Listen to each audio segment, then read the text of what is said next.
Hindi titikom kanyang bibig.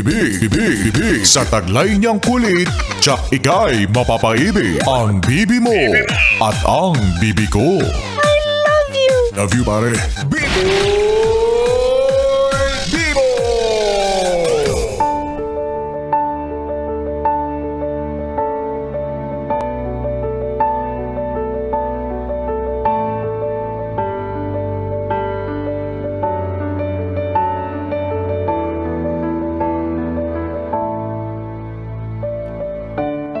Gandang gabi! Ako'y nagbabalik, DJ B-Boy Bibo, para sa ating tuloy-tuloy na BB Time tungkol sa usaping gawaing bahay. Yes, friend, ikaw ba? Pagod at umay ka na ba sa mga gawaing bahay na halos ikaw lang ang gumagawa? Ay, baka naman din kasi ikaw lang yung nandiyan. O hindi naman kaya ikaw yung walang trabaho, kaya ang responsibilidad mo ay napunta lahat sa gawaing bahay. Pero, kung ikaw yung tipo ng yes friend natin na kumakayod, nagtatrabaho ng higit sa 8 oras sa isang araw, tapos may mga kasama ka sa bahay na batugan, yung mga walang ginagawa. Tapos pag uwi mo ng bahay, meron ka pang mga kalat at trabahong dadatnan. No? Totoo ang sinabi ng mga matatanda na ang batang masipag paglaki, maraming inaatupag. Ay, so ganun talaga, yes, pre, no? Pag lumaki kang sanay sa trabaho, kapag lumaki ka na maraming ginagawa, hahanap-hanapin mo talaga yan. Hahanap-hanapin ng katawan mo yan. Pero hindi naman ibig sabihin nun na hindi ka na napapagod. Of course, tao ka lang. Meron ka ring mga nararamdaman na syempre minsan gusto mong magpahinga na lang. 'Di ba? After ng work mo, gusto mo na lang humilata sa kama, gusto mo na lang diretsong matulog at magpahinga. Kaso, eto nga ang problema. May mga dadatnan ka pa na tatambad sa'yo pagpasok mo ng pinto, nakakalat yung mga tsinelas, sabog-sabog yung mga sapatos. Tapos pagpunta mo ng sala, kalat-kalat yung mga throw pillow. Throw pillow! May throw pillow yan, ang yaman. Tapos pag nagawi ka ng kwarto, kalat-kalat yung mga damit na sinungkit nga mula sa sampayan, hindi naman tiniklop. Tapos pagdating mo ng kusina, tatambad sa'yo yung bundok ng mga platong hugasin. Diba? Kahit sino maiirita.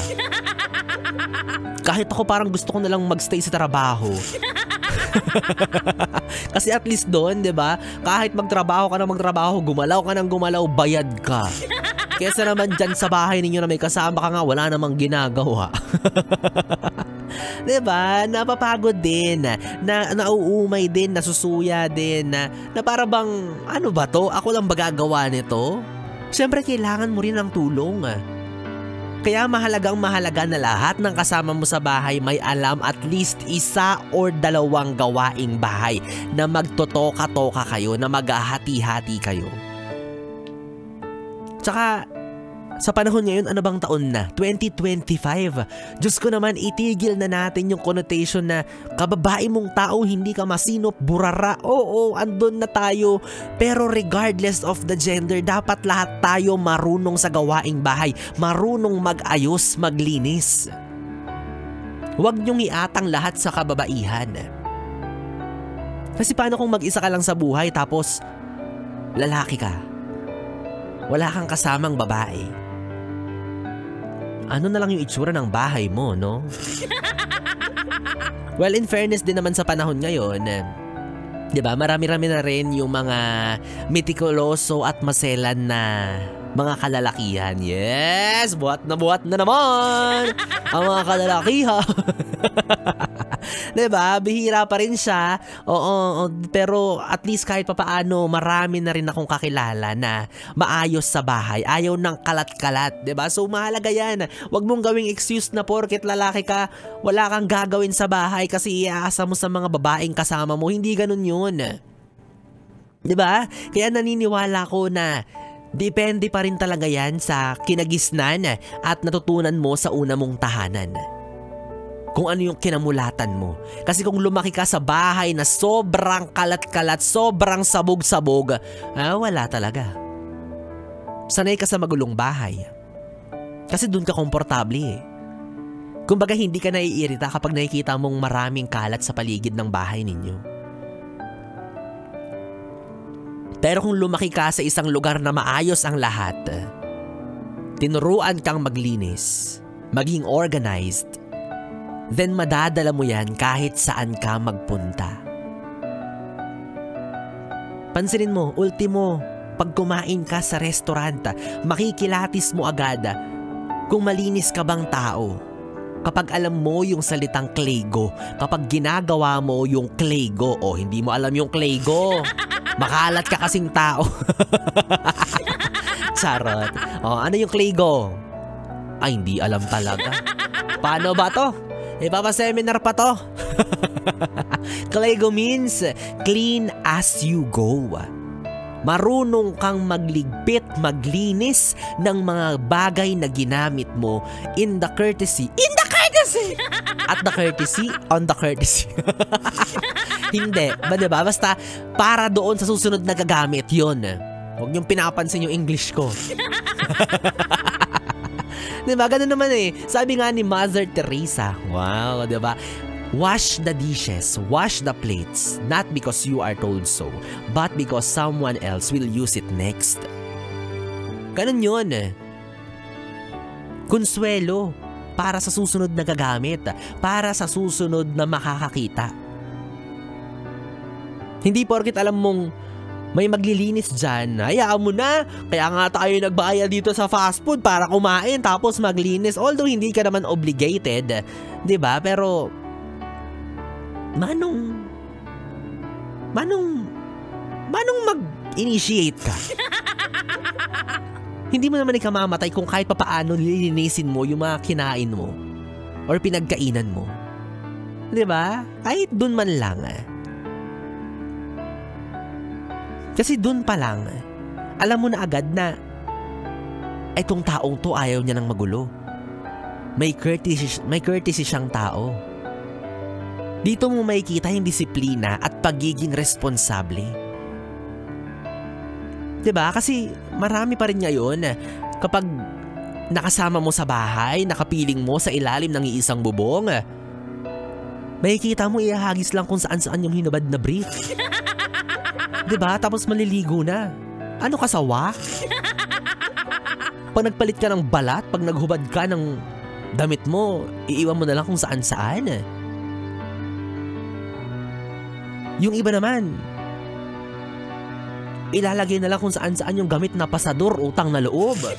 Huwag niyo namang ikalat-kalat yan, uy. Baka pagkamalang figurine yan, i-display bigla sa bahay. Diba? Kaya hindi ka pwede pumasok sa bahay ni kuya, makalat ka. 3 points agad sa'yo. Kasi ang kalat-kalat mo. Diba? Kahit man lang dun sa mga simpleng bagay katulad nun, maging maayos tayo. Malaking tulong na yon para sa mga talagang taong kumikilos sa bahay ninyo. Tsaka nakakahiya sa iba. Isipin mo magpapapunta ka ng mga kaibigan mo sa bahay ninyo. Friends, let's go. Come on. Stay tayo sa bahay. Sleep over tayo. Pajama party. Ang bango-bango mo. Ang ganda-ganda mo. Tapos pagpasok ng bahay mo, mapapatanong sila, bahay mo ba talaga to? Hindi ba to basurahan? Grabe naman sa basurahan, oy. Diba? So mahalaga na maging masinop ka. Maging maayos ka. Also, naniniwala ako na wala yan sa kahirapan o yaman.